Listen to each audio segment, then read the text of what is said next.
May 2nd, 1945, outside Munich, Bavaria. The temporary prisoner of war compound at Allach was holding just over 4,000 surrendered German soldiers, and the mess sergeant running its chow line was a square-shouldered Pittsburgh native named Frank Doyle, 38 years old, 8 months in country with the Third Army. By the time the war in Europe officially ended 6 days later, Doyle would have served 3 hot meals a day to every one of them. He would not be impressed by any of them. But on the afternoon of May 2nd, with 200 newly arrived Waffen-SS prisoners standing in a chow line that had stopped moving, Doyle was about to be impressed by something he had never seen before. The trays were full. The food was hot. The men in front of him were starving. He could see it in their cheekbones. He could see it in the way their uniforms hung from their shoulders. He could see it in the slow, careful way they stood, and not one of them was eating. The sergeant beside Doyle said it out loud first. "Frank, they're not refusing the food, are they?" Doyle watched the lead prisoner. He was a tall captain with a clean uniform despite the long retreat, and on his sleeve Doyle could still see the silver runes of the 1st SS Panzer Division Leibstandarte. The captain set his tray down on the bench in front of him. He stepped back. 200 other men did exactly the same thing, in unison, as if the gesture had been rehearsed. They did not sit. They did not eat. They stood at attention behind their trays with their hands at their sides, looking straight ahead at the cook tent wall. "Frank," the sergeant said more quietly this time, "that is a protest." By dinner time, the report had moved up to the compound commander. By midnight, it had cleared the regiment. By breakfast the next morning, it was sitting on a corner of George Patton's field desk, along with 8 other dispatches from across his sector. He read it twice. He set it aside. Then he picked it back up and asked his aide a single question. "How many?" 200, sir. SS Leibstandarte. Refused the meal yesterday at lunch, refused dinner, refused breakfast this morning." Patton was quiet for a moment. Then he said something that no one in the staff tent expected. "Don't feed them." That instruction would set in motion 3 of the longest days of the occupation, and it would end with one of the strangest standoffs Patton ever commanded. If you want more World War II stories about the moments when pride collided with reality, subscribe. To understand what Patton was actually doing, you have to understand who was standing in that mess hall. The Leibstandarte SS Adolf Hitler had been raised in 1933 as Hitler's personal bodyguard regiment, and by 1944 it had been expanded into a full panzer division with a documented record of refusing surrender, executing prisoners, and dying in place rather than retreating. The men in that mess line on the afternoon of May 2nd were the survivors of the Eastern Front, of the Bulge, and of the long collapse through Austria. Most of them had been in the field for 4 years. Most of them had buried everyone they had grown up with, and they had been raised inside an ideology that told them American food was the food of a soft enemy who could be defeated by men with sufficient will. Refusing it was not about hunger, it was about belief. Patton understood this better than most of his staff. He had spent 3 years studying German doctrine, and he had developed a particular respect, a complicated and almost reluctant respect, for the discipline of the Waffen-SS. He did not like them. He did not forgive them. But he understood exactly what was happening in that mess hall, and he understood that the only way to break it was to let it break itself. "Sir," his aide said carefully, "the conventions require we feed every prisoner in our custody." "Then we have fed them," Patton said. "They have chosen not to eat. That choice belongs to them. Make sure the trays go out every meal. Same rations as every other prisoner in the compound. Make sure the smell carries. Do not say a word to them. Do not argue with them. Do not threaten them. Put the food in front of them and walk away." The aide hesitated. "And when they break, sir?" Patton looked up. "They will not break in a day. They will not break in 2. They will break on the 3rd. Discipline runs out when the body runs out, and the body runs out at 72 hours. The aide left the tent to send the instructions back down the chain to Allach. Patton went back to his maps. The clock started.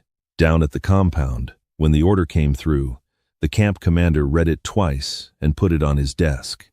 His name was Lieutenant Colonel Harold Ramsey, a regular Army officer from Maine, 41 years old, With a law degree from Bowdoin he had finished before the war. Ramsey called in the camp medical officer and the senior chaplain. He read the order out loud. He waited. The medical officer spoke first.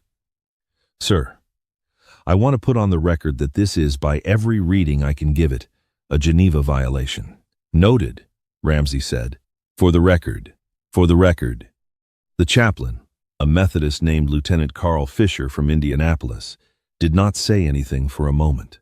Then he asked, very quietly, "And what happens if they hold out past 72 hours, Colonel?" Ramsey folded the order. "Then we will find out whether the general was right about the body or whether he was wrong about the men." The first day was easy for the men of the Leibstandarte. They had marched on empty stomachs through Russian winters. A missed meal was nothing. They sat in their barracks and they sang, and the men in the watchtowers heard them and reported it up. By evening, the singing had grown louder. The second day was harder. The trays came at 6 in the morning, at noon, and at 6 in the evening. The smell of American coffee carried across the compound from the cook tent. The men in the SS barracks could hear other German prisoners eating in the mess hall 30 yards away. By the second night, the singing had stopped. The men sat in silence on their bunks. Some of them prayed. Most of them did not. The third day was different. The barracks were quiet from the time the sun came up. Men who had been standing at attention for 3 days did not stand anymore. They sat on their bunks with their hands flat on their knees and looked at nothing in particular. The youngest privates, the ones who were 19 and 20 years old, were the first to show physical signs. They went pale around the eyes. Their hands shook when they tried to button their tunics. One of them tried to stand and collapsed against the bed frame. By the middle of the third afternoon, 2 of them were on the floor and could not be lifted by their comrades. Colonel Ramsey, watching from the duty office across the parade ground, called the regimental medical officer twice that morning.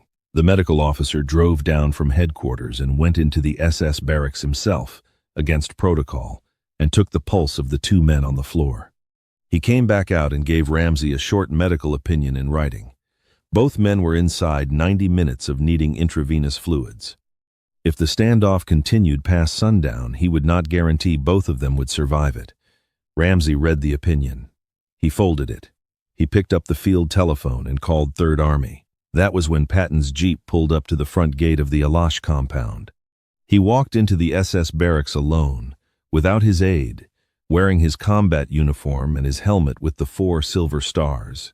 He did not raise his voice. He did not give a speech. He walked to the center of the long room and waited for the senior officer, the captain with the Leibstandarte runes, to stand and face him. The captain stood. He was steady, but only because he had locked his knees. Patton looked at him for a long count of seconds. "Captain, I am told you have refused American rations for 3 days. "Yes, General." "On what grounds?" "On the grounds that we are soldiers of the SS. We have standards. We do not eat the food of the army that burned our cities." Patton nodded slowly. "I respect that." The captain's eyes flickered. He had not expected that answer. Patton continued, "You are a soldier. You have discipline. I respect discipline. I have walked across half of Europe with men who learned how to fight the men who wear what you are wearing, and I know what it costs to hold a line on principle. So I want you to listen to what I am about to tell you very carefully, because I am only going to say it one time." The captain did not move. "Your country no longer exists. Your government surrendered 6 hours ago. The men who gave you the order to refuse American food are dead or in custody. There is no SS anymore. There is no Reich. There is no Führer. There is no chain of command. There is no one left to be loyal to. There is only you and the men behind you and a tray of food on a table. You can sit down and eat what is in front of you, and you can go home and rebuild whatever is left of Germany. Or you can keep standing here, and in another 12 hours your youngest men will start dying on these floors, and they will die for nothing at all, because there is no longer anyone left to notice." The barracks was silent. The captain stood very still for a long count of seconds. He looked down at the floor. He looked back up. Then he said something that Patton repeated, much later, to his chief of staff in a tent 40 miles east of Munich.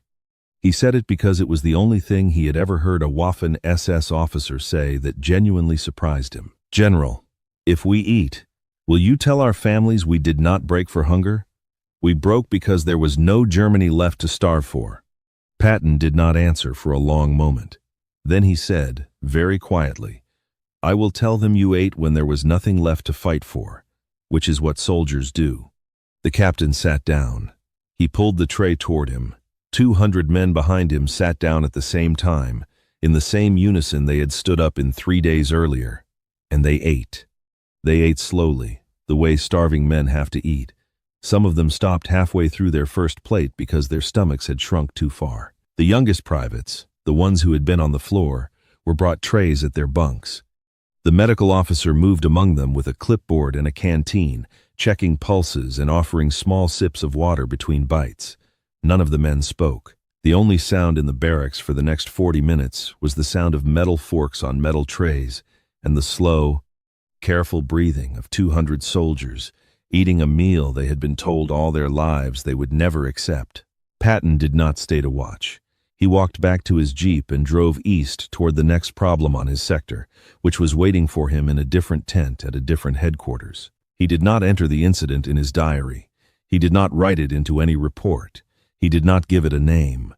The only person he told the story to was his chief of staff. 2 days later, when the chief asked him why he had spent 3 hours that afternoon driving to a POW compound he did not need to inspect.